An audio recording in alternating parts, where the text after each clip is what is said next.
Hello, everyone, and welcome to the UHN Foundation COVID-19 virtual Q&A. We hope you're staying safe and taking care of each other as we approach the 2-year anniversary of the declaration of the coronavirus pandemic. I'm Christian Coté, host of the UHN podcast Behind the Breakthrough. We're so glad you could join us and grateful to you, our family of supporters who've been so generous throughout these past 2 years. So a big thank you on behalf of the UHN Foundation and all of Team UHN. In today's episode, we'll examine the impact of Ontario's removal of public health safety measures. We'll reflect on 2 years of living with COVID-19 and what lies ahead. And as always, we'll be taking your questions a little later in the broadcast. Today, we're so pleased to be joined by Dr. Susy Hota, Medical Director of Infection Prevention and Control at UHN. Welcome, Dr. Hota. Good afternoon, Christian.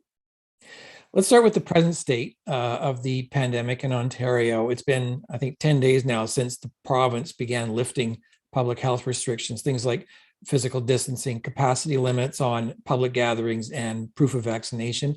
What do you know about how this has impacted virus spread? Well, so far the good news is things have remained stable, but we do have to keep in mind we're only 10 days out from the major changes in our capacity limits and the public health restrictions being lifted.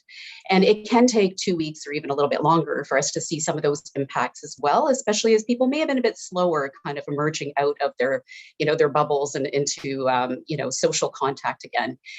So the indicators that we look at as most useful as to what's happening with spread right now, because we're not testing everyone who has COVID-19 symptoms, are really kind of reduced down to looking at percent positivity within the community of those that come forward for testing. And that stayed pretty stable around 11% for the past month or so.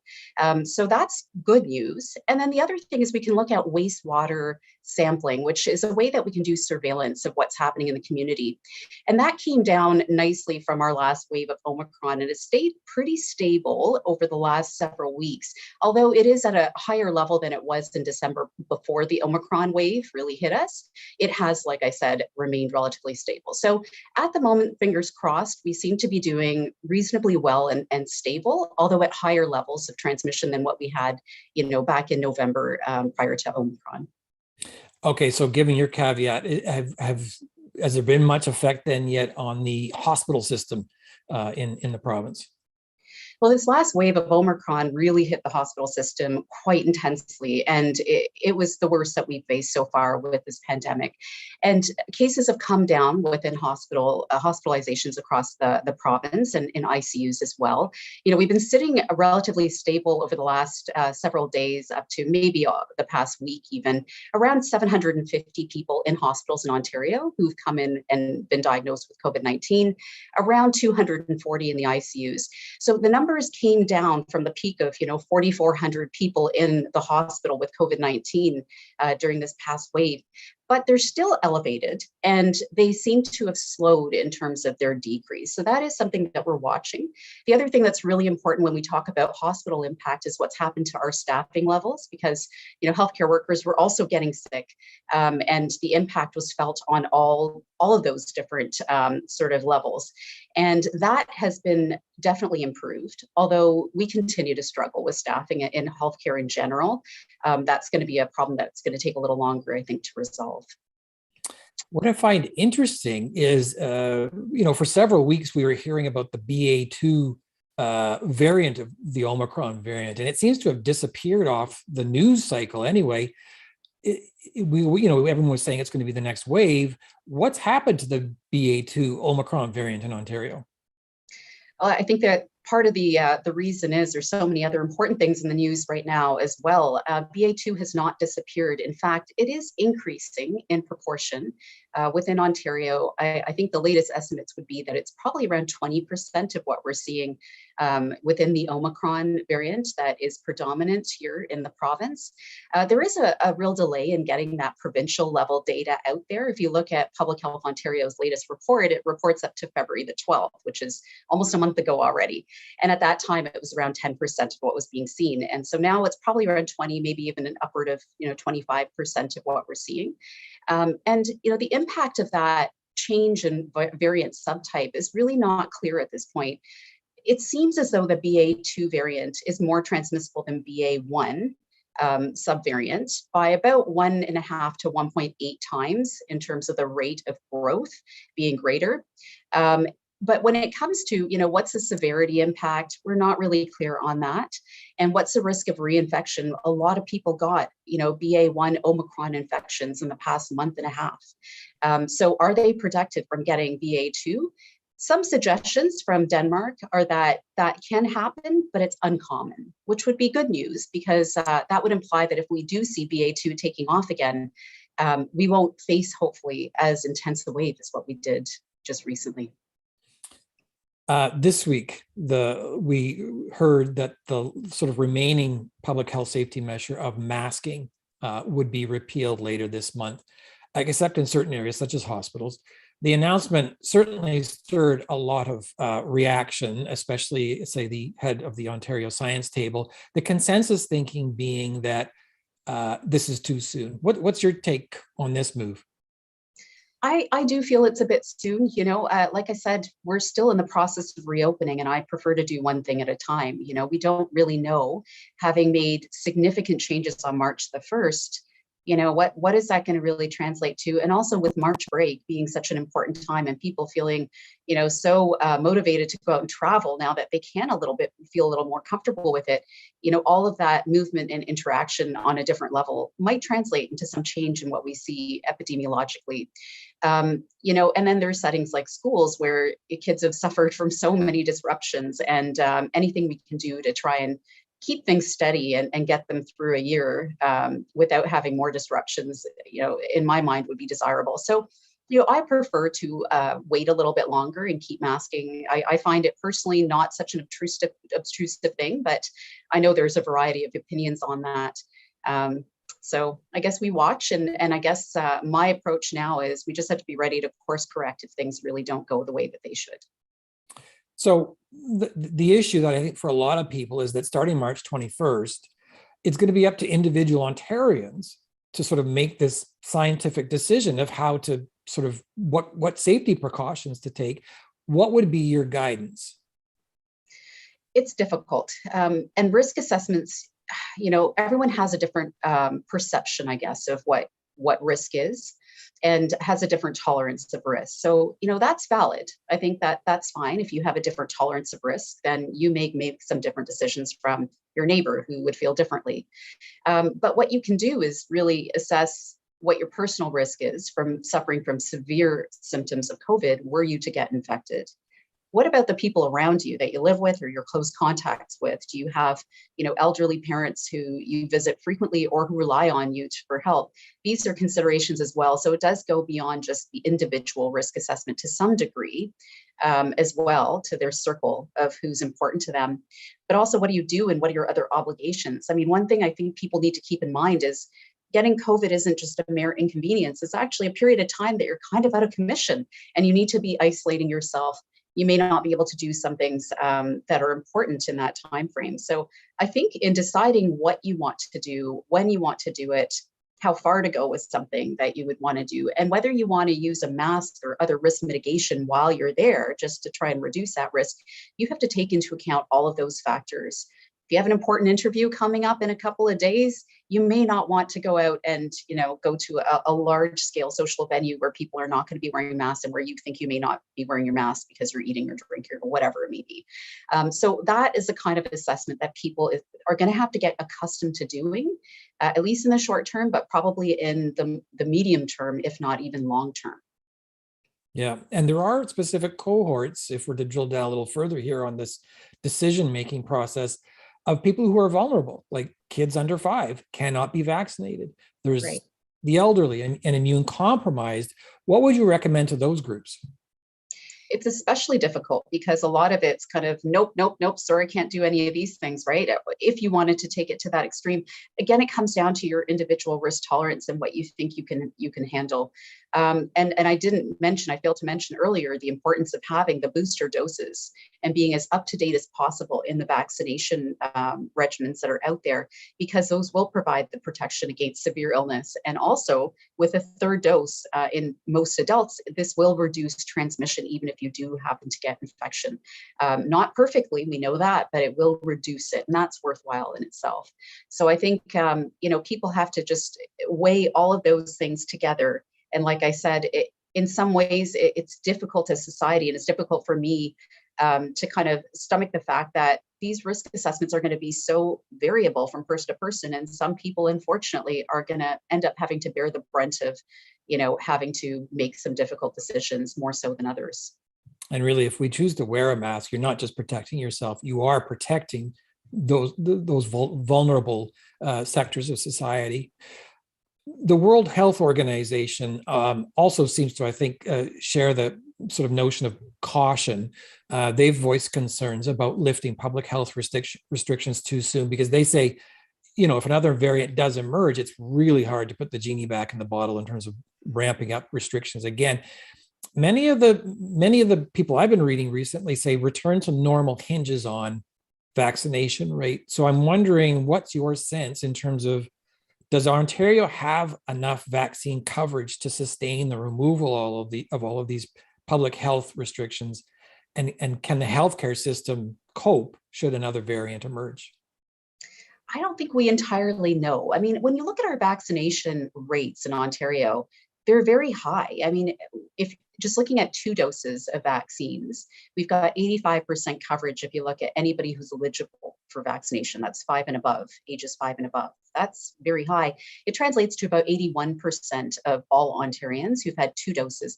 But unfortunately, with the Omicron variant and the subvariant BA2, 2 doses is probably not enough to protect enough in terms of reducing your risk of getting infection. You can also do better with reducing your risk of severe infection if you get the 3rd dose. So that booster dose is becoming incredibly important. And then when you look at the data of vaccination in Ontarians, it's so variable by age. It ranges from something like 36% coverage with 3rd doses in that 18 to 29 age group, which is quite low, to up to 88% in those over the age of 80. And then that risk of having severe disease if you got COVID-19 it's on a continuum by age and by other risk factors and health conditions that you might have.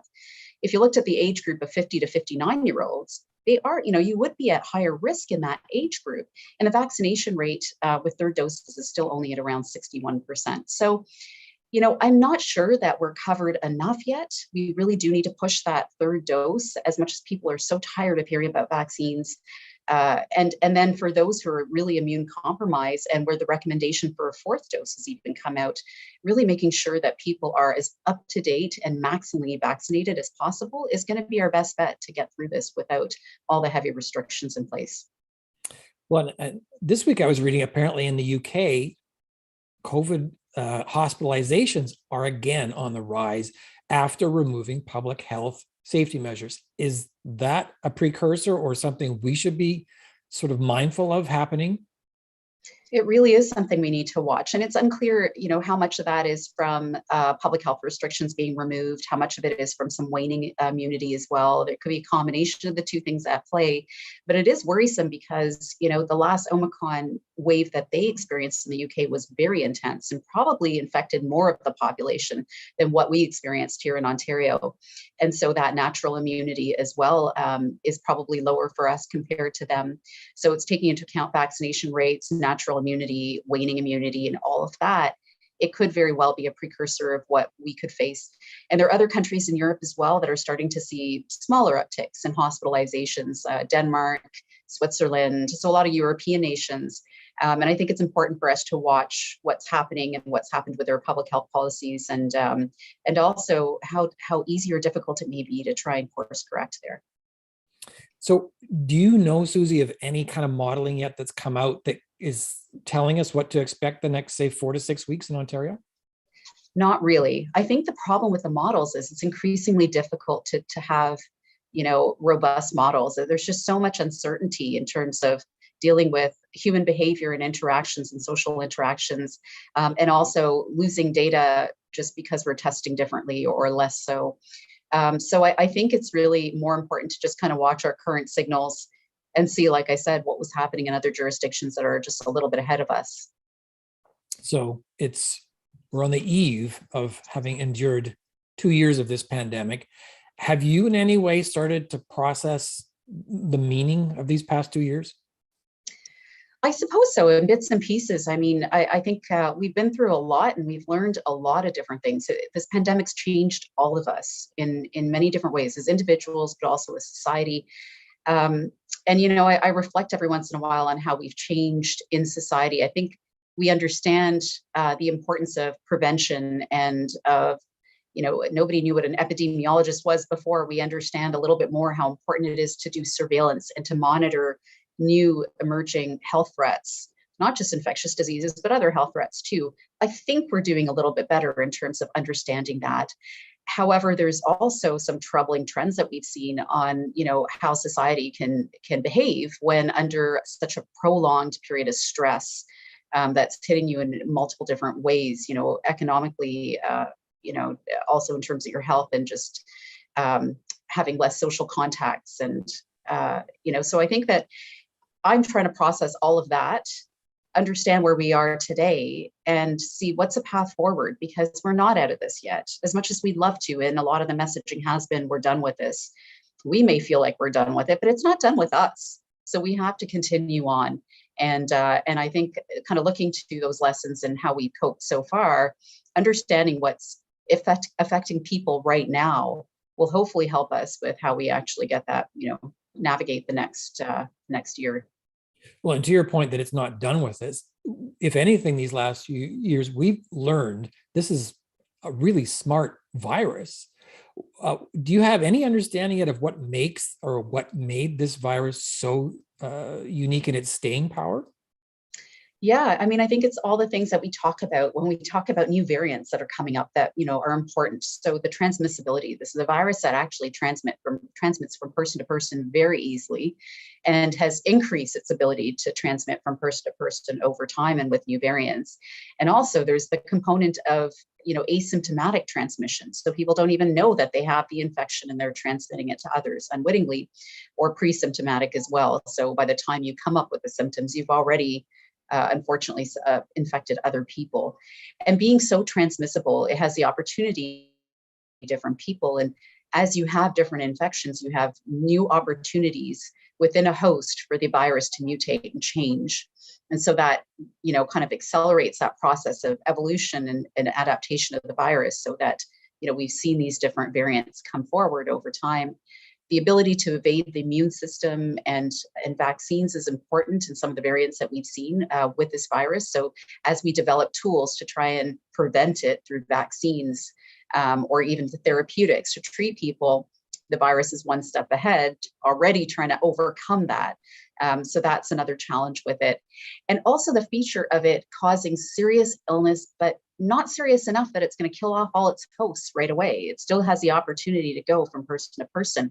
So it causes illness and longer term illness, which will affect the population, but not such a terrible illness that, people are dying from it right away. That's kind of the holy grail of a new emerging infectious disease, and it's done that.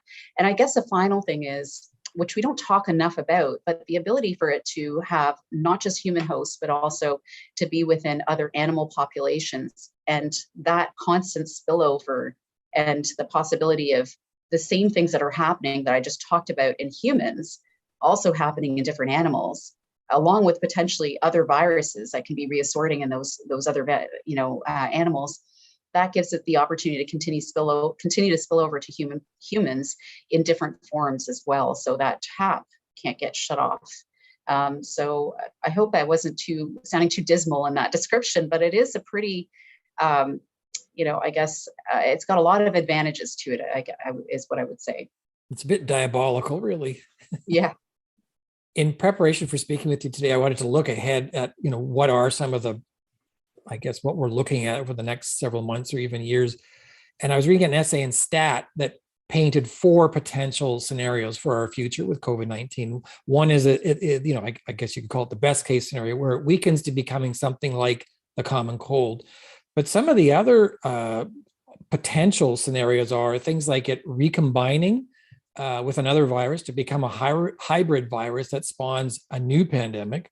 And another sort of scenario was that it morphs into becoming a virus that can actually exploit our antibodies Have you've studied the evolution of this virus for 2 years? What scenario do you think is the most likely one? Well, I think the first thing I'd say is none of those scenarios in that article are mutually exclusive. Like any of them can happen, and multiple things can happen over time. So I don't think it's a pick or choose necessarily. The most likely thing is that it will be case number one, which is this will evolve into something that continues to be with us in, probably respiratory virus season, so more of a seasonal infection that will cause an increased number of infections during periods of time when people tend to be more indoors and more susceptible. So that's why in the winter seasons, we have all these other respiratory viruses. It'll probably join that pack. That's what I think most of us expect will happen. I don't think it will ever disappear. Whether it's going to, recombine with other viruses or other, types of coronaviruses and turn into something different, it's possible, but I don't think in the short term that's something that we would necessarily see. But like I said, with different hosts that it can infect, it's very possible that that could happen.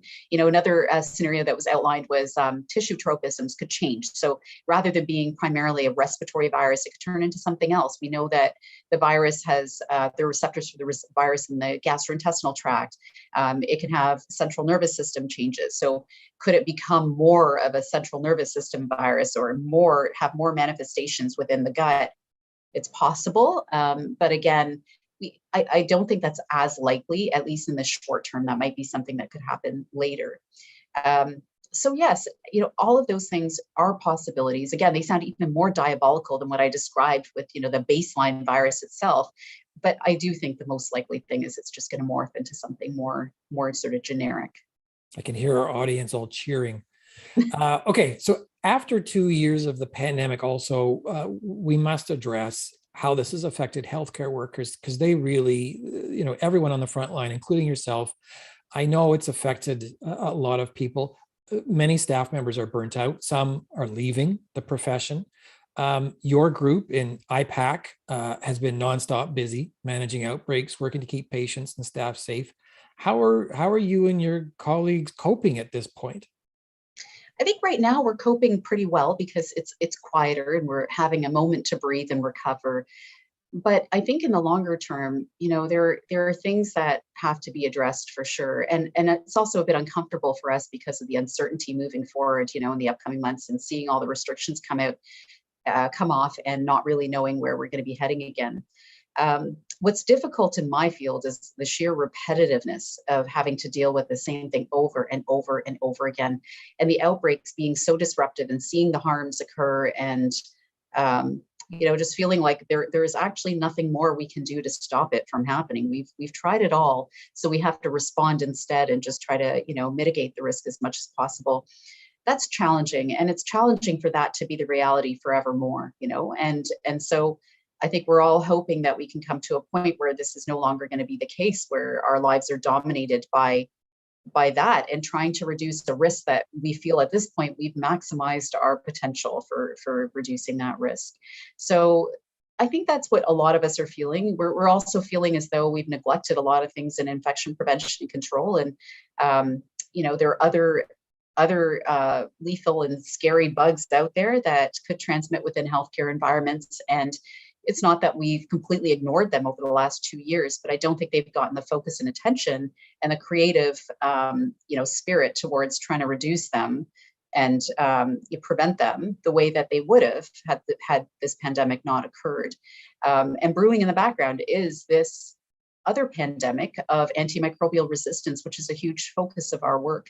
And it does feel as though we need to change the focus back to some of these things as well and rebuild best practices again. So lots of things are happening in the field, and people are thinking about simultaneously right now. So the quieter times aren't that quiet in some ways, because that's when all these other things that have been suppressed start to come up. If there's a silver lining, I have to believe that the pandemic has thrust medical science, the kind of work that you do in IPAC, medical research, it's thrust that into the spotlight. Like, I'm just curious of, how you or how we can leverage this attention so that doesn't leave the public, awareness, and that they understand that there's this vital sort of intertwining or symbiotic relationship of prevention and research with healthcare. Yeah, I mean, I do think that people are more aware now and are more interested in reading medical sciences news and about scientific breakthroughs and developments, and understand just how reliant we are upon, our healthcare workers and healthcare fields and the scientists who generate the knowledge behind what we do and create and innovate. And that's really great. However, I don't know that I share all of your optimism, Matt, because one of the challenges is I think it's uncovered that our science literacy is really not as good as it could be, and we do need to get back to some of those fundamentals and basics and help people interpret what's coming out there. There's some excellent science and medicine journalism happening, and that's really great to see. But we need to have the tools to understand it all and put it in context. So that is something that, when you're talking about lessons learned, and as you reflect on the year, it's another thing is recognizing that people have been inundated and really trying to keep up with the field. But we as a system don't really educate well enough in science and medicine, and now we need to. Absolutely. And this is, basically, in a sense, knowledge translation to a mainstream audience. And we obviously have an invested audience out there right now who obviously are interested in this sort of thing. Is there anything we could be doing to continue to sort of leverage public interest in the value of science? Is there anything that we can be doing to help? I think it's really just making sure that people know where to get credible information, and that's a really important part of it. And understanding, how to ask the right questions. So those are probably the things that people need to focus on the most right now.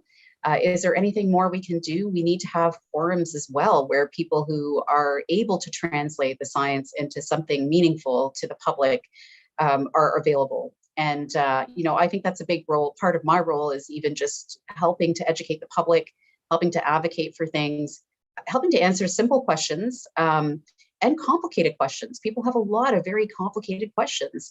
And so, I think that's been a really important feature of this pandemic, is really allowing people to have access to folks who can explain things that, you probably never thought twice about having an infection prevention and control specialist talk to you and explain something before.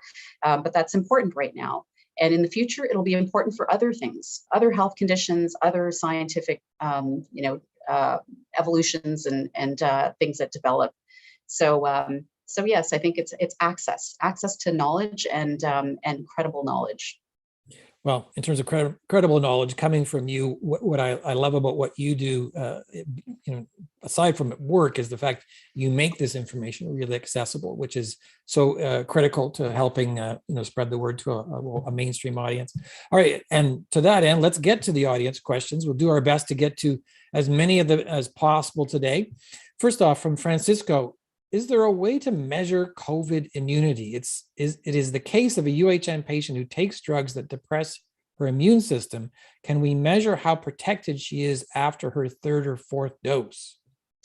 It's a great question. And, in research studies, you can try to measure different aspects of the immune system and how it's responded to vaccines or, after infection, et cetera. But they're not that reliable. So we don't routinely ask people to get their blood drawn so that we can check for antibody levels against the virus that causes COVID-19 as a way to say, you're immune, you're protected. There are a number of reasons why. Different assays that you use to test antibody levels can give you slightly different results. We don't really know what the best cutoffs are to say somebody's actually clinically protected. So the antibody levels may give you a number, but what does that translate to with the individual and how well protected are they? And then the dynamics of that are not clear as well.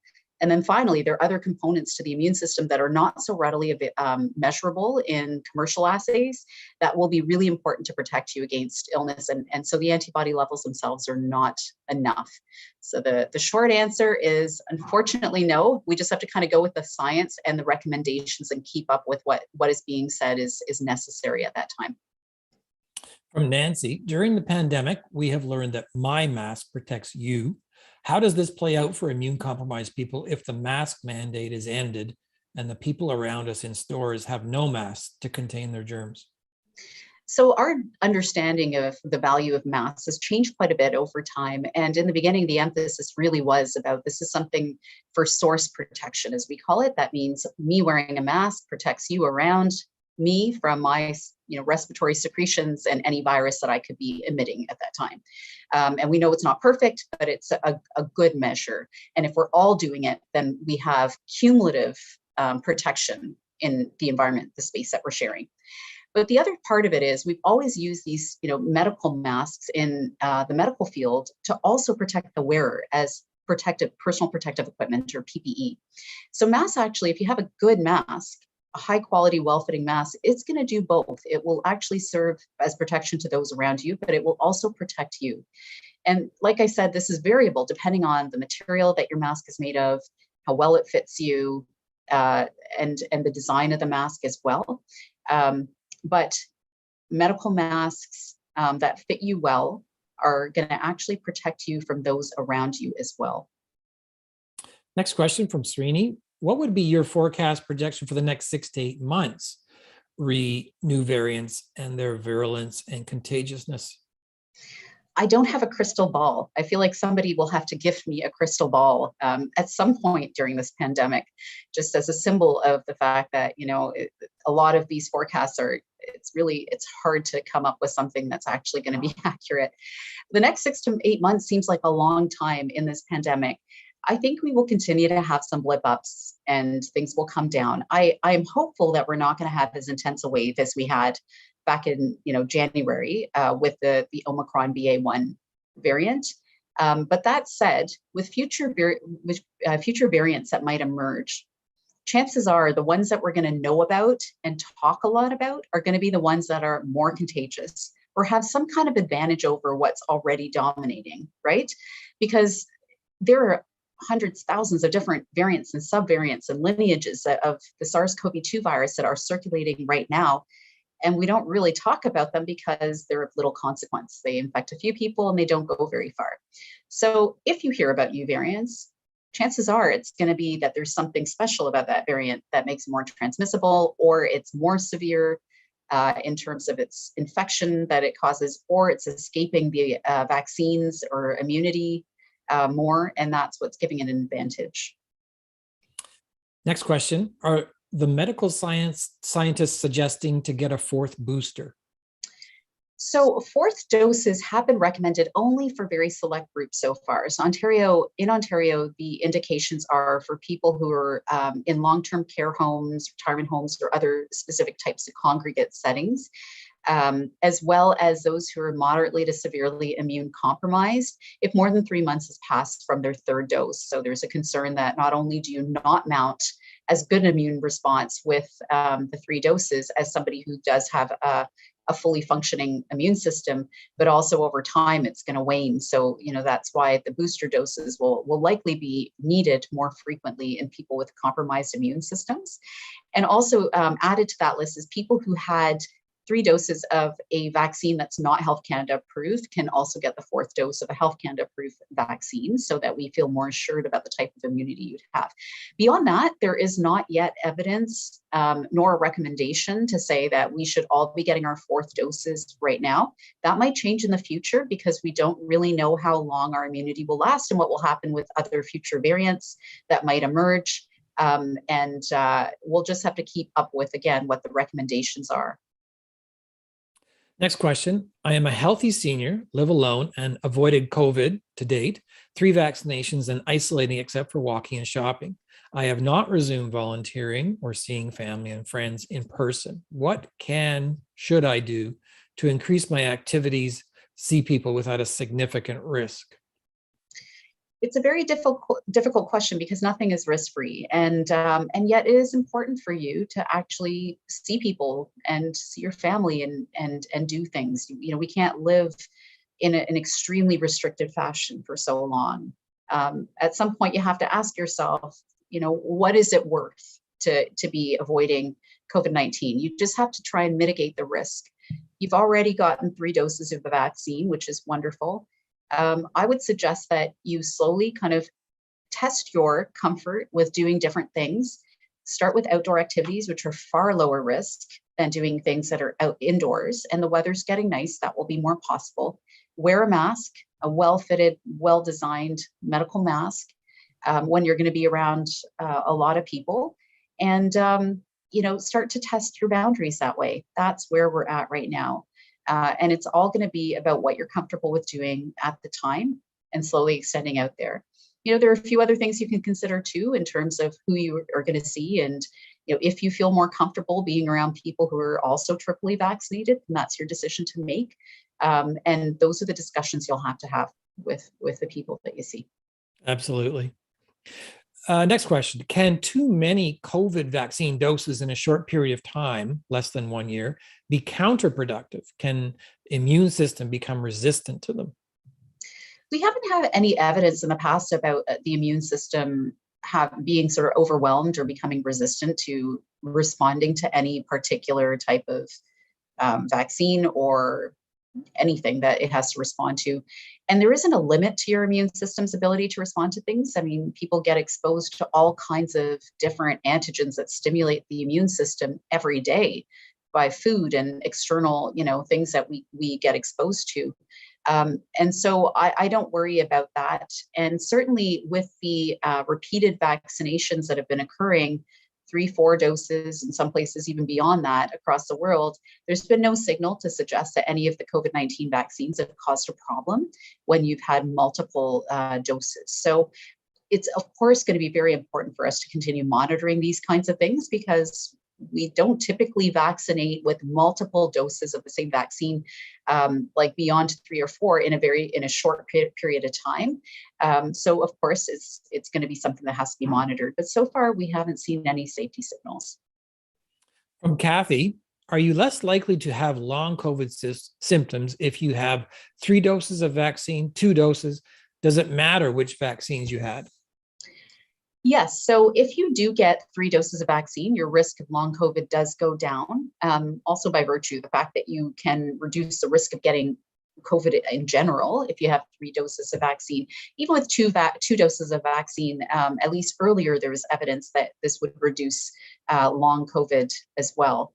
In terms of which vaccines are important, I haven't seen anything, and likely we don't have large enough numbers of the data in the studies to ever to at this point make a conclusion about that. I haven't seen any association of any particular type of vaccine being more effective or less effective for preventing long COVID symptoms. But like I said, getting triply vaccinated will reduce that overall risk. How do you get over the fear and anxiety of attending social engagements, even though triple vaccinated? This is a very difficult question. It's probably beyond my expertise to comment on some of that. All I can say, just from experience and talking to people, taking it slowly is going to be important. And we've had to really drastically overhaul our lives and change the way that we see things and do things. It's not going to be a quick and easy process for a lot of people to come out of it.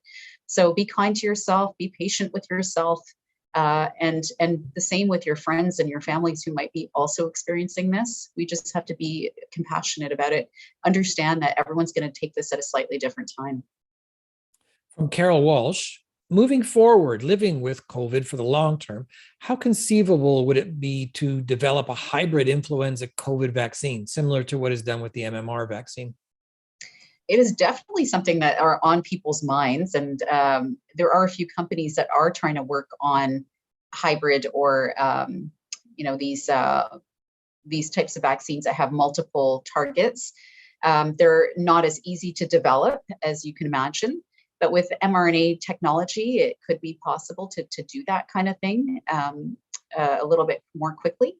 So I think that would be fantastic in the future. Imagine having one shot that will help to protect you against influenza, the common influenza virus subtypes that circulate, COVID-19 variant of concern that's around, as well as even respiratory syncytial virus, or RSV is another respiratory virus that can lead to hospitalizations and is quite seasonal. That would be fantastic. So I think we just need to stay tuned. Like I said, all the developments on rapid development of these, highly effective vaccines has been really just, completely earth-shattering and changing. So hopefully that will be in our near future. Exactly.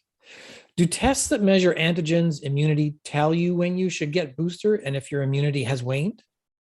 Yeah, I think I explained part of this. So the antibody tests, not antigen tests, but the antibody tests where they take your blood and they measure antibody levels, will just tell you about whether you have antibodies that are measurable using that test assay at that time. So it gives you a very limited amount of information as to how protected you would be, and when that would come down to a point where you don't see as many antibodies. Again, it doesn't measure all the parts of the immune system that are important. So you may still be protected even with lower antibody levels if you're exposed to the virus. This question here is asking about the antigen tests, which are those point of care tests that we're seeing a lot more of, that are used to try and test, diagnose, or screen for whether you have the infection, if you have symptoms, for example. Those will not tell you anything about your immunity or when you would get your booster shot or when you need to get your booster shot. Our recommendations for when you would get your booster is going to be based upon larger scale studies where you look at lots of people and you have much more reliability in the data, and you can draw some conclusions about when the average person typically will actually have enough of a reduction in their immunity.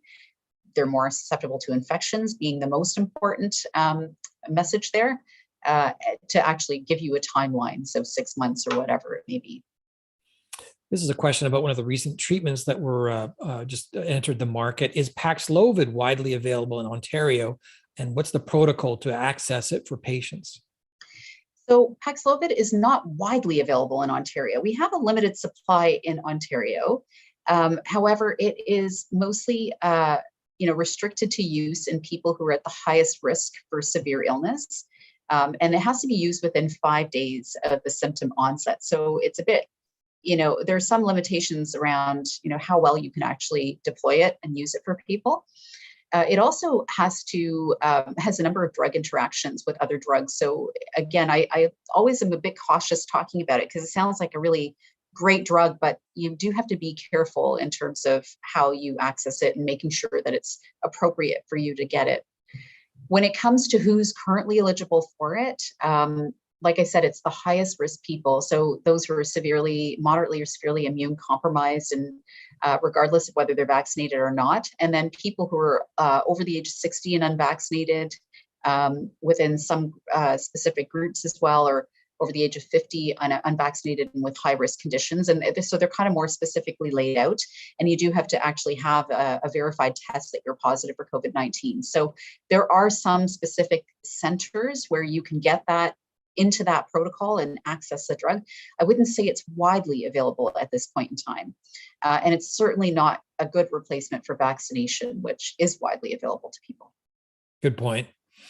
If Omicron is considered a milder form of COVID, but more contagious, why was there such a high death toll between January and end of February?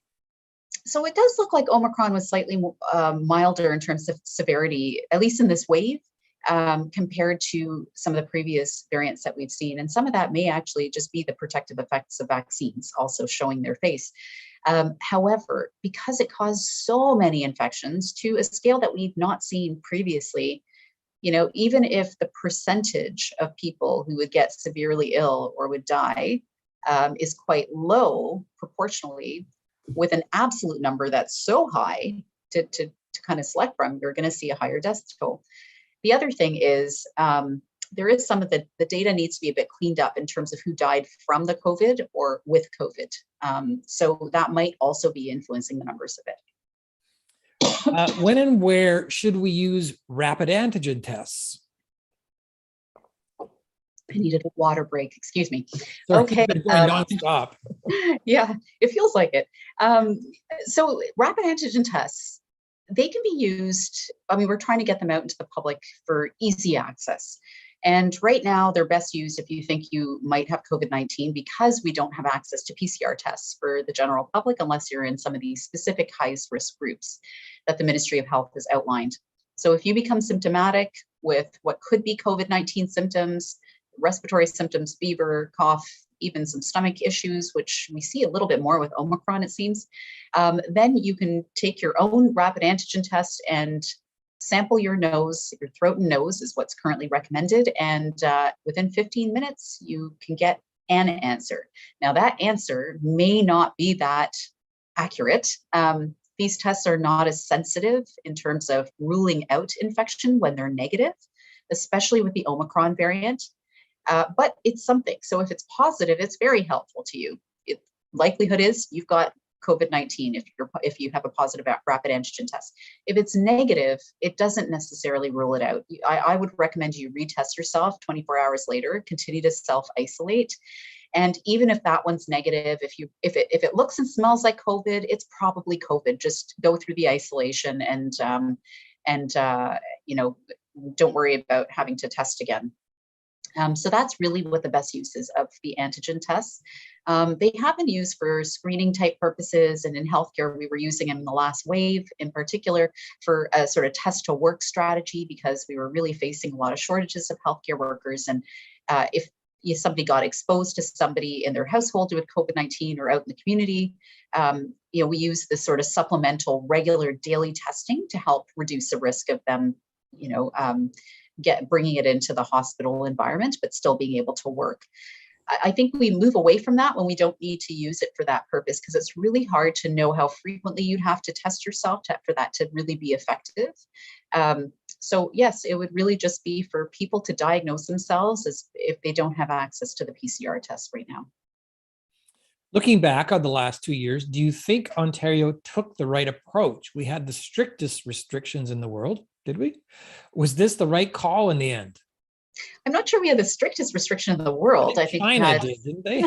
It may feel that way sometimes, but I think for the most part, we did a reasonable job. I mean, there are always things that could have been done differently. I think the timing of some of the restrictions going in or coming off could have been different.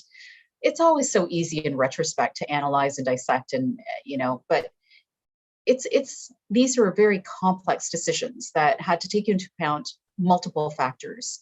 And overall, we tried to protect our population. Our death rate, was I think testament that we did a reasonable job in most of the waves. I mean, I think that the deaths in long-term care were quite eye-opening and a tragic thing. But the restrictions saved lives. They did. And they also preserved our freedom to respond to those who were sick, not just for COVID, but for other reasons. And so as painful as they were, I do think that they helped us to get through the last 2 years, or we could have had a much, much worse experience. Agreed. From Nancy, can you give us an update on the vaccination programs in poor countries? Why are we not hearing anything about them on the news? Well, I won't make you responsible for news decisions, Susy, but the first part? Yes, I think I'll just check my numbers. I think it was about 13%, 14% of people in low-income countries have had at least one dose of vaccines at this point. That was the latest that I've come across, which is not great, obviously. So a lot of work needs to be done. And, it speaks to the importance of us taking this as truly the global pandemic that it is. This is not something that just affects us. And we've been focusing a lot on the restrictions in our own province, not even our own country, but in our own province. And this is something that's going to affect all of us. If we can't get transmission under control in other countries where they're struggling with vaccination, they're struggling with any kind of, mask access and things like that, then we will continue to have variants arise. We will continue to have events where we'll have peaks and valleys of cases. So it is all of our problems, and we all need to be motivated to help with vaccination in other countries. Next question. How are hospital backlogs at the moment for elective surgeries and procedures? Will you be dealing with this for years? I don't have the most up-to-date numbers, but it's still very significant. Hospitals are trying to address this now, of course, as things have quieted down with COVID, but even other hospital non-COVID volumes for emergent care are high. They remain high. So that's another factor for us to deal with. And although we're not seeing as many people with acute COVID-19 infection coming newly into the hospital at the moment, what we've discovered is quite a large mass of people who have been in hospital, had COVID at some point in their hospitalization, and are still within the hospital system, either because they've developed complications or they haven't been able to recover completely, or they become quite frail and developed other issues. So this is another incremental pressure on the healthcare system that's making addressing backlogs for these elective, which are not always so elective, surgeries and procedures to be addressed. So a lot of work needs to happen to increase that capacity so that we can deal with it, but it will certainly take years. I can't see it taking less than years. I have 2 doses of AstraZeneca followed by a booster of Pfizer. Is there info on the level of protection with that combination? Not specifically with 2 of AstraZeneca and Pfizer that I'm aware of, at least not in a larger scale. There may be smaller studies that would talk about this, but I haven't seen any larger studies to say that. But what I will say is that even talking about with 2 doses, having the mix and match approach, the heterologous vaccination of AstraZeneca and Pfizer, there is some data from the UK that suggests that is better than 2 doses of AstraZeneca for sure. And I think that robust immune responses have been demonstrated by doing that sort of mix and match combination. So I would assume that you're well protected with that combination. From Jeanette, my question is related to transplant patients and the likelihood of needing a 5th vaccine dose for COVID. If so, when? Thank you for your attention to this question and for providing this forum. Yeah, I don't think we know yet. It's very possible it will happen for the reasons I kind of stated earlier, that we don't really know how long that immunity will last, and it is harder to even get to a point of effective immune protection with multiple doses in those who have especially severely affected immune compromise. So I think it's very possible that a 5th dose will be recommended at some point. I really don't know when that would be for transplant recipients or other immune compromised patients. From David Goodman, will the UHN make sure Evushield is available to patients? I'm not familiar with that. Yeah, Evushield is a new therapeutic. It's sort of for sort of pre-exposure prophylaxis that AstraZeneca has made. Now, this particular drug is not available yet. It's not Health Canada approved yet, although I do understand that Canada's got an agreement to purchase something like 100,000 doses from AstraZeneca.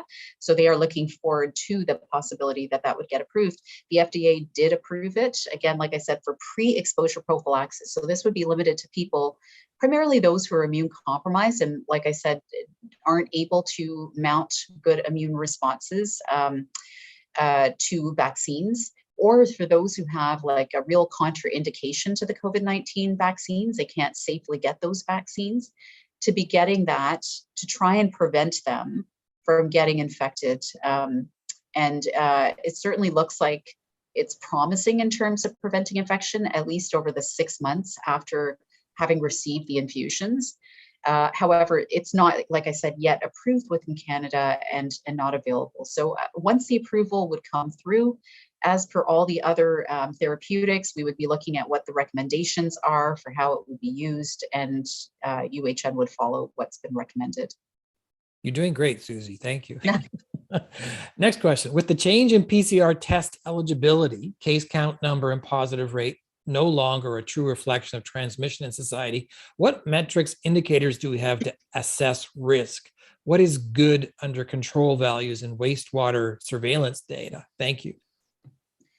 I look at trends more than anything. And within that trend, or that kind of level that we're sitting at, how well are we coping as society? And how well is the healthcare system coping? I think that's really the most important thing, that the absolute case count numbers is not so relevant anymore.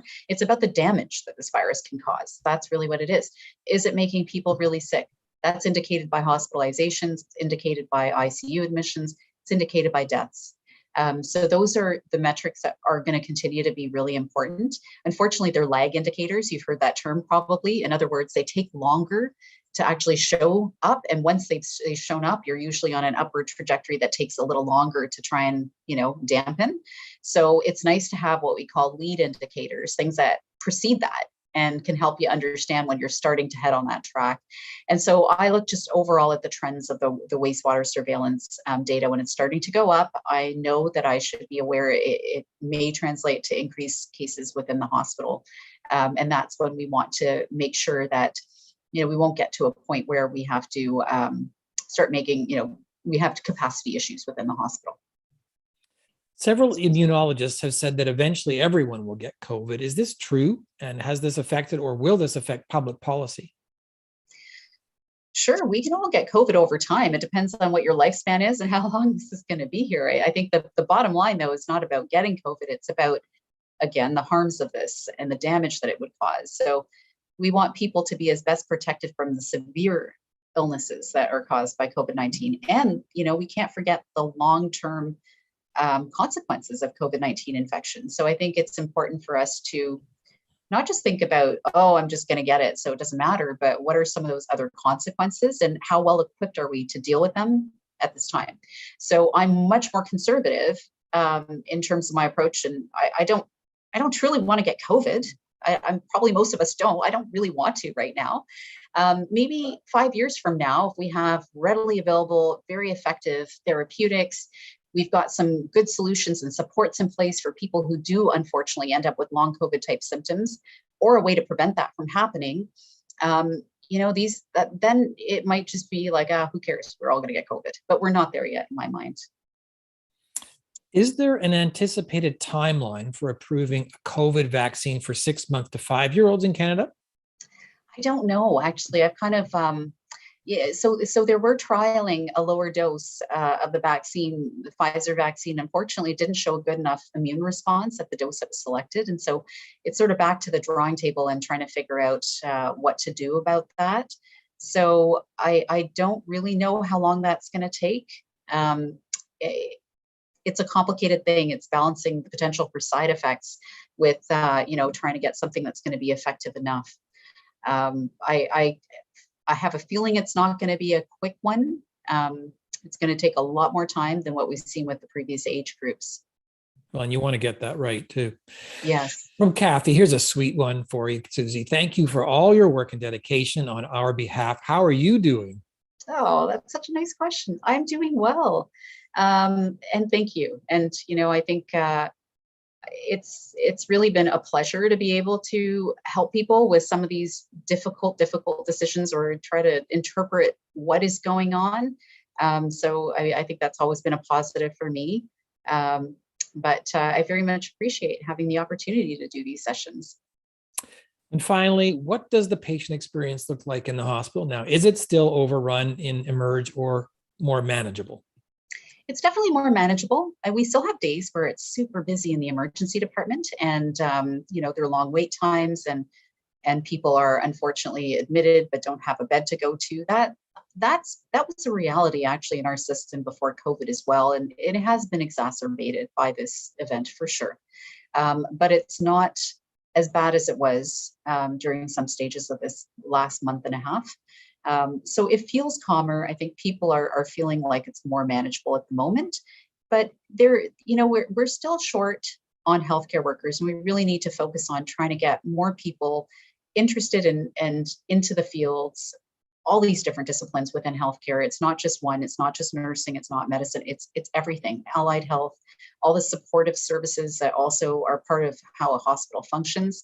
And although we look sometimes at the burnout, we look at the stressful experience of it all too, we can't forget how gratifying it is and all the positive experiences that happen, and just how impactful it is to be in healthcare. So I really hope that people see that. I heard a message earlier today that applications to infectious diseases and public health residency programs in medicine were actually pretty high this year. And that made me so happy because, I think people are starting to see the impact you can have. I just hope it translates to all positions within healthcare as well in upcoming years. Well, and I would imagine your leadership and being very prominent in terms of profile the last 2 years maybe has helped boost those numbers. So congratulations. And it took us 2 years, but you were the first to clear the entire board of questions. So thank you for that as well. We've come to the end of our time today. To all of you out there, thank you for joining us. And to our guests, Dr. Susy Hota, Medical Director of Infection Prevention and Control at UHN. Thanks so much for taking time out of your busy day to share your insights and expertise. Thank you. This live stream will be available on the UHN Foundation Facebook and YouTube page. And finally, donor support. Your dollars fuel the groundbreaking research initiatives of our award-winning UHN scientists who are working to improve and discover new treatments for patients. Their pioneering work that helped convince Newsweek magazine recently to name Toronto General Hospital the fourth best hospital in the world, and that's for the third year running. So if you're able to give, we ask you to consider making a donation. Go to www.uhnfoundation, that's all one word, uhnfoundation.ca/help. Thanks for tuning in, everyone. We'll be back again. Keep an eye on your email inbox for details.